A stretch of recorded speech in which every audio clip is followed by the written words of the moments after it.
The next special item is a 6-month financial report. Mr. Espiritu.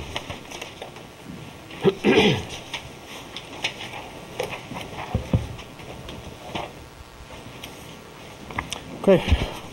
Mayor, City Council, good evening. I'm here to present the 6-month financial report. It's the second quarter report. I'm going to do a little thing, do it a little different from last time. Normally I would do a PowerPoint and so forth. So I tried to do everyone a favor and try to keep everything on one page. Okay, so some notes about revenue, some notes about expenditures, and you can see on this one page what I think the estimate will be to end the fiscal year, how that compares to our budget, and how we ended the quarter for the first quarter, September of 2009, and our current quarter, the second quarter, December of 2009. So if I may, I'm going to start with the expenditures. We fully anticipate coming in under budget in this fiscal year. If you look closely at the expenditure reports that you have received in your mailboxes, currently personnel services is approximately is over 50%, and that's because partly of the contribution that we've made to the police and fire pension funds. We make that contribution as soon as we get it.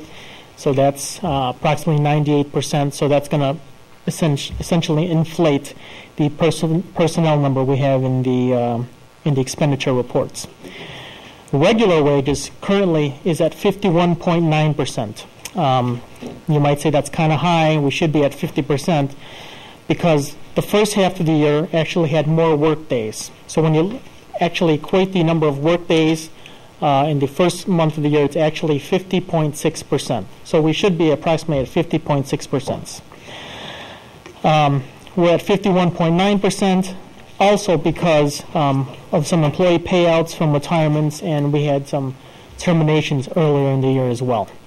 Okay, and that was the layoffs that we did rehire back for. So even with the vacancies, we anticipate overtime being under 50% and going to be under budget.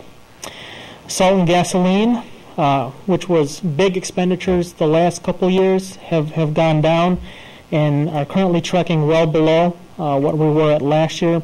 So according to the trends, we should be well below budget. I'm conservatively saying we're going to be approximately at have a savings of $66,000, $67,000. I think that's very conservative. I think it's going to be much more than that. But as a 6-month number, I'm saying we'll be under by $66,000. So I think the City Council has been fiscally responsible the last 6 months and even the previous fiscal year. We're doing what we can here at the city to be fiscally responsible. Obviously, we worked on the retiree insurance in the EPI report, so we made a 5-year phase out there. We have workforce reductions. We haven't filled approximately 16 positions in the city for the last couple of years. Obviously, the VoIP is a good example of something that we're moving forward with, so we're constantly trying to recognize savings. We're doing what we can to control our spending, our expenditures, okay? But obviously there's some things we cannot control. The biggest part of that obviously is the revenues. The revenues, unfortunately, is something we cannot control. It's based upon the economy and so forth. So in looking at the revenues, similar to last year, property taxes was below budget. It's showing at 97%, which equates to approximately $130,000 below budget. The first 6 months of sales tax has decreased by 8.5% compared to last year. So that actually looks in to come in approximately $670,000 under budget. Local use tax is trending downward, again by 18%, and that's expected to be approximately $117,000 under budget. Restaurant and bar is 5% down compared to last year. That equates to $135,000 under budget. Utility tax is 6.5% below from this time last year, and is projected to come in at approximately $320,000 below budget. I said this at the Committee of the Whole. The state is still 2 months behind in income tax payments, but even if the state was current in its payments, income tax revenues are pretty dismal, down 13.5%, a huge number, 13.5% from last year. So we are projecting a $827,000 shortfall in income tax receipts. All in all, we're projecting approximately a $2 million shortfall in general fund revenues. So I think, unfortunately, that's something we're going to have to accept. And now that we have the line of credit, we have the bands to help us continue city operations. But I think I can say comfortably that we will probably have a $2 million shortfall in the general fund, not because of cost, not because of overspending, but because of the shortfalls in revenues. So that's the quick report.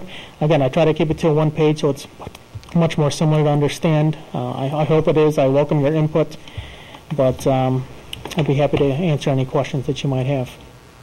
And I can see that next year, as we're building the budget, there'll be some probably very drastic changes that we will have to make to preparing next year's budget, would be my guess. Mr. Keller, let's start and move down. Well, on the whole, I just want to thank you for providing this, and it is very comprehensive and also sobering at the same time. But one particular question that sticks out of my mind, do our property tax projections that we have here, our figures, include the increased revenue that we received from rescinding the target property tax abatement for 1 year? No, that was not included there. That was approximately $20,000, I believe, $20,000 to $25,000.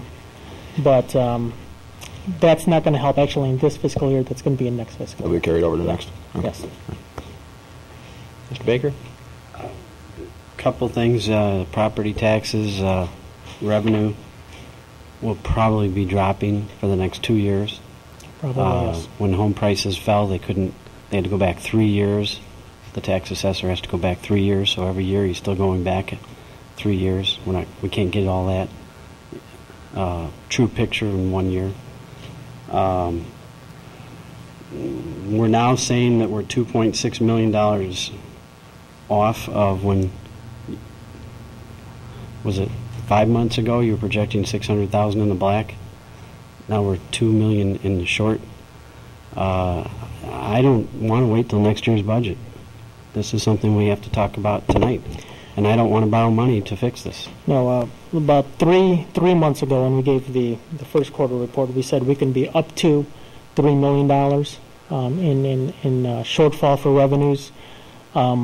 I've adjusted that now that we have 3 more months of data, so I think I can comfortably say that we would be approximately $2 million short.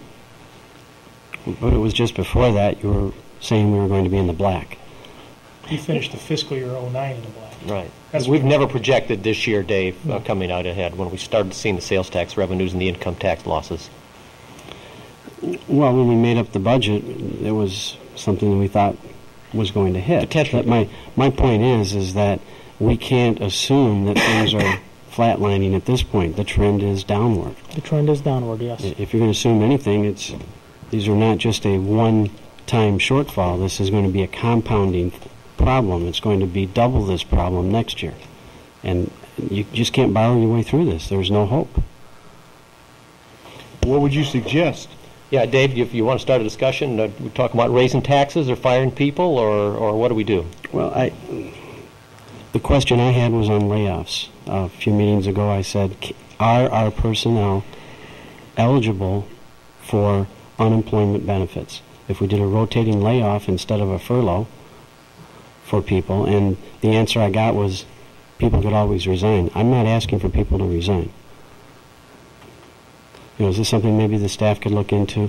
We anticipate having at your joint council finance board meeting in February, we're going to be identifying variety of